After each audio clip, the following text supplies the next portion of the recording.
Good morning and नमस्कार दोस्तों, स्वागत है आप सभी का आपके अपने YouTube channel GK search engine पर।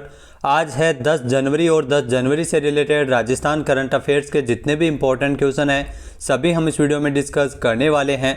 तो पूरा वीडियो बहुत ध्यान से देखना और वीडियो के एंड में मैं आपसे क्वेश्चन पूछूंगा जिसका आंसर आपको कमेंट बॉक्स में देना है।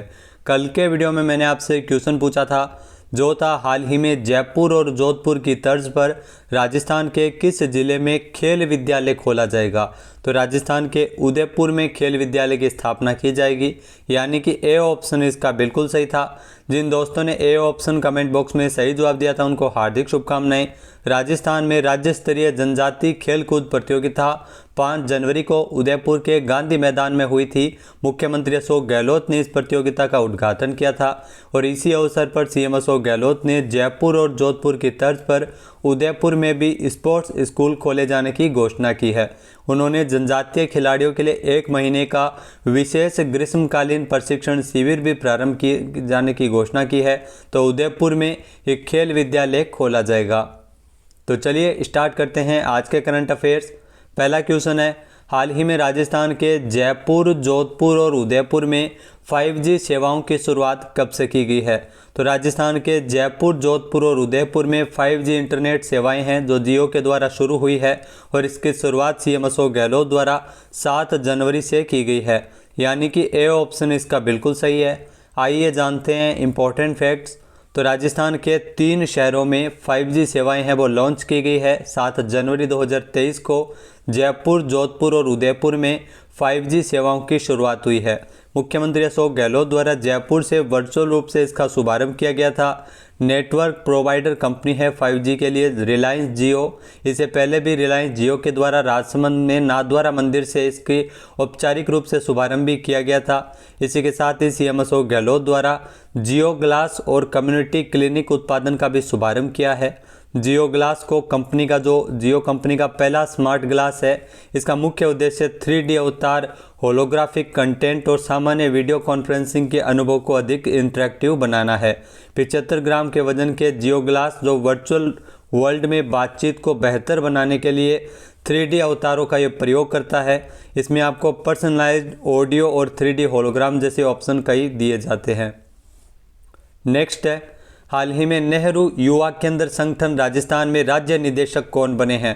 तो नेहरू युवा केंद्र संगठन राजस्थान में जो इसके राज्य निदेशक बने हैं महेंद्र सिंह सिसोदिया, यानी कि बी ऑप्शन इसका बिल्कुल सही है। जो आपको तस्वीर में दिखाई दे रहे हैं महेंद्र सिंह सिसोदिया, ये नेहरू युवा केंद्र राजस्थान में राज्य निदेशक बने हैं। आइए जानते हैं इंपॉर्टेंट फैक्ट्स। तो युवा कार्यक्रम खेल मंत्रालय भारत सरकार के संस्थान नेहरू युवा केंद्र संगठन का जो राजस्थान में राज्य निदेशक के रूप में महेंद्र सिंह सिसोदिया की नियुक्ति की गई है। 9 जनवरी को इन्होंने राज्य निदेशक के रूप में अपना कार्यभार संभाला है।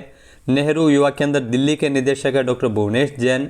वहीं अगर बात की जाए तो ग्रामीण युवाओं को राष्ट्र निर्माण की प्रक्रिया में भाग लेने तथा इसके साथ जो उनके व्यक्तित्व एवं कौशल विकास से सुअवसर उपलब्ध करवाने के उद्देश्य से नेहरू युवा केंद्रों की स्थापना 1972 में की गई थी।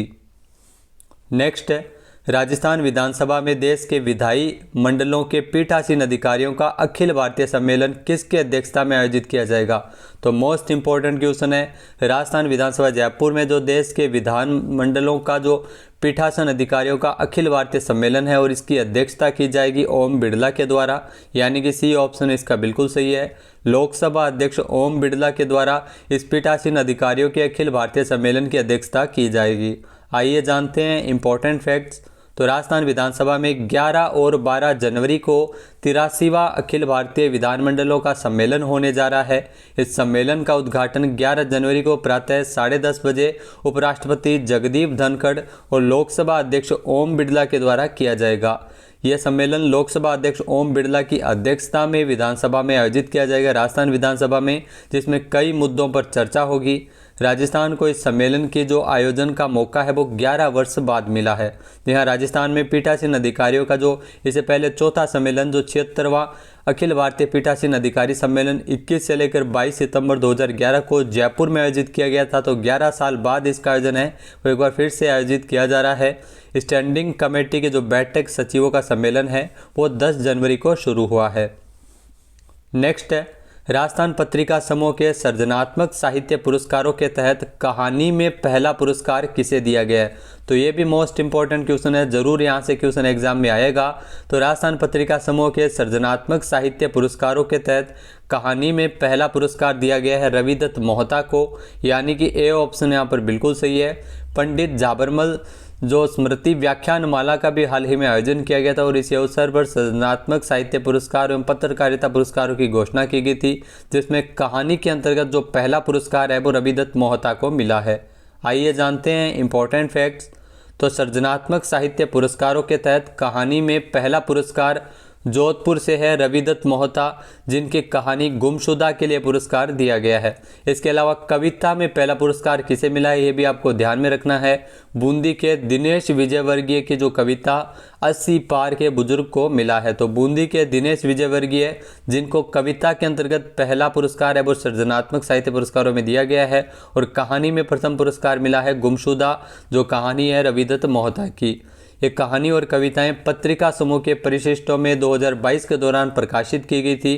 पत्रिका समूह के जो वार्षिक सृजनात्मक साहित्य पुरस्कार 8 जनवरी 2023 को इसमें समारोह का आयोजन किया गया था, और इसी अवसर पर 32वें पंडित झाबरमल शर्मा स्मृति व्याख्यान माला में मुख्य वक्ता लेखक के तौर पर वरिष्ठ पत्रकार एवं केंद्रीय सूचनायुक्त उदय माहुरकर शामिल थे।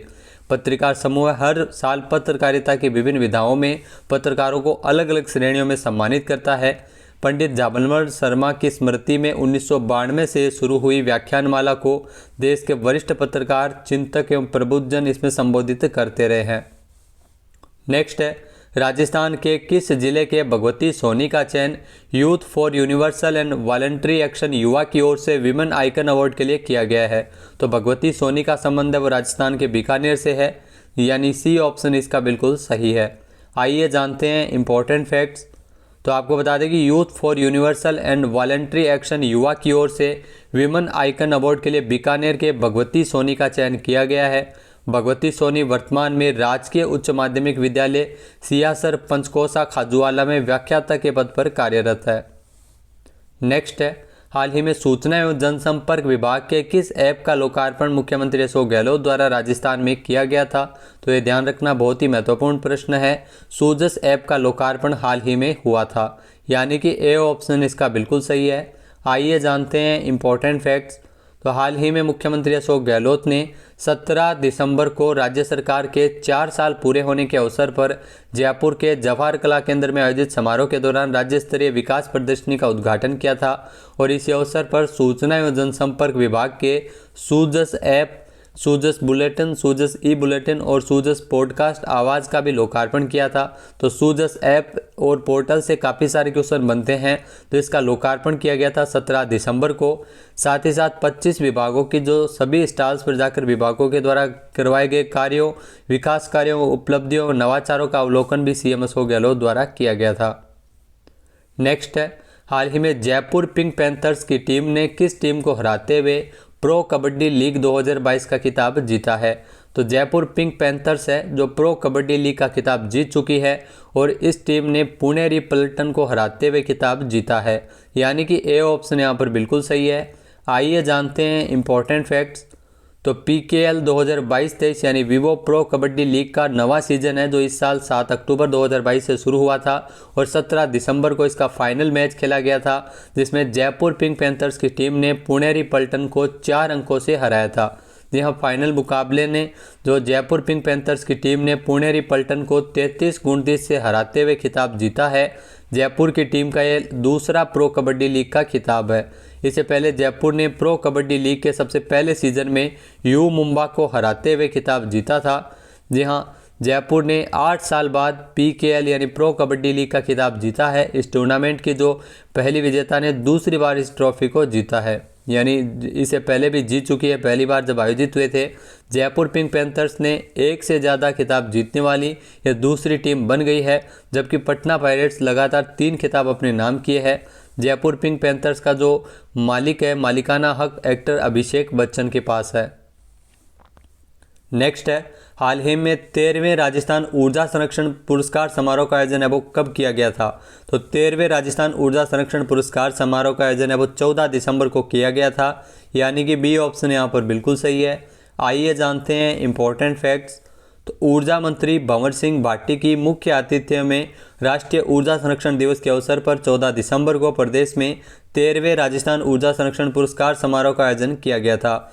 ऊर्जा मंत्री भंवर सिंह भाटी के द्वारा संरक्षण ऊर्जा दिवस के अवसर पर जो विभिन्न औद्योगिक समूह यथा नॉर्थ वेस्ट रेलवे, BSNL आदि 34 व्यक्तियों, उद्यमियों और संस्थानों को ऊर्जा दक्षता एवं ऊर्जा बचाने के लिए उत्कृष्ट कार्य करने हेतु पुरस्कार स्वरूप शील्ड एवं प्रमाण पत्र दिया गया था। तो 34 व्यक्तियों और उद्यमियों और संस्थानों को यह खिताब दिया गया था। सौर ऊर्जा के क्षेत्र में देश की विभिन्न सर्वाधिक जो परियोजनाएं स्थापित करते हुए राजस्थान है वो सौर ऊर्जा में देश में अव्वल राज्य है। तो यहाँ से भी काफ़ी सारे क्वेश्चन वो बनते हैं। राजस्थान का सौर ऊर्जा में पहला स्थान है। नेक्स्ट है, हाल ही में अवार्ड फॉर ग्लोबल लीडरशिप से किसे सम्मानित किया जाएगा? तो यह पुरस्कार मिलेगा सुप्रीम कोर्ट के जो मुख्य न्यायाधीश है DY चंद्रचूड़ को, यानी कि बी ऑप्शन यहाँ पर बिल्कुल सही है जो आपको तस्वीर में दिखाई दे रहे हैं, DY चंद्रचूड़। इन्हें अवार्ड फॉर ग्लोबल लीडरशिप से नवाजा जाएगा। आइए जानते हैं इंपॉर्टेंट फैक्ट्स। तो CGI DY चंद्रचूड़ को अवार्ड फॉर ग्लोबल लीडरशिप से सम्मानित किया जाएगा। Harvard law school centre on the legal profession ने भारत के मुख्य न्यायाधीश DY चंद्रचूड़ को centre on the legal profession award for global leadership से सम्मानित करने का फैसला लिया है। जी हाँ, CLP का जो सर्वोच्च पेशेवर सम्मान है 11 जनवरी 2023 को chief justice of India Chandrachud को यह पुरस्कार है वो दिया जाएगा। नवंबर 2022 में सुप्रीम कोर्ट के मुख्य न्यायाधीश बने थे DY चंद्रचूड़, जो हार्वर्ड लॉ स्कूल में LLM और SJD की इनके पास डिग्री है। नेक्स्ट है, हाल ही में 8 जनवरी को अंतर्राष्ट्रीय पतंग महोत्सव 2023 कहां पर शुरू हुआ है? तो 8 जनवरी को भारत में अंतर्राष्ट्रीय पतंग महोत्सव की शुरुआत है वो अहमदाबाद में हुई है, यानी कि A ऑप्शन इसका बिल्कुल सही है। गुजरात के अहमदाबाद में 8 जनवरी से अंतर्राष्ट्रीय पतंग महोत्सव शुरू हुआ है। आइए जानते हैं इम्पोर्टेंट फैक्ट्स। तो अहमदाबाद में शुरू हुआ है अंतर्राष्ट्रीय पतंग महोत्सव 2023। यहाँ अंतर्राष्ट्रीय पतंग महोत्सव 2023 जो आधिकारिक तौर पर 8 जनवरी को गुजरात के अहमदाबाद में G20 देशों पर केंद्रित एक थीम के साथ इसकी शुरुआत हुई है। तो यहाँ से क्वेश्चन जरूर पूछे जाएंगे। G20 देशों पर केंद्रित थीम के साथ अहमदाबाद में अंतर्राष्ट्रीय पतंग महोत्सव शुरू हुआ है 8 जनवरी से। यह महोत्सव उत्तरायण के आधिकारिक उत्सव के हिस्से के रूप में 1989 से प्रतिवर्ष, जी हाँ 1989 से प्रतिवर्ष अहमदाबाद में आयोजित किया जा रहा है। इसके अलावा यह आयोजन दुनिया भर के पतंग निर्माताओं, यात्रियों को अपने अनूठी कृतियों और प्रभावशाली उड़ान तकनीकों का प्रदर्शन करने के लिए एक साथ लाता है। तो अहमदाबाद में इसकी शुरुआत की गई है। बात कर लेते हैं आज के हमारे क्विज की। तो आज का हमारा क्विज है, हाल ही में BSE में लिस्ट होने वाला प्रदेश का पहला नगर निगम कौन सा बन गया है? तो बॉम्बे स्टॉक एक्सचेंज में लिस्ट होने वाला प्रदेश का जो पहला नगर निगम कौन सा बना है, इसका सही आंसर आपको कमेंट बॉक्स में देना है। और अगर ये वीडियो आपको पसंद आए तो इसे लाइक और शेयर करना बिल्कुल न भूलिएगा। चैनल पर नए हैं, सब्सक्राइब नहीं किया है तो अभी सब्सक्राइब बटन पर क्लिक करें। इस वीडियो की जो PDF फाइल है वो आप वीडियो के डिस्क्रिप्शन बॉक्स से डाउनलोड कर सकते हैं और इस क्वेश्चन का आंसर आप वोट करके भी कर सकते हैं। वीडियो देखने के लिए धन्यवाद। जय हिंद, जय भारत, जय राजस्थान।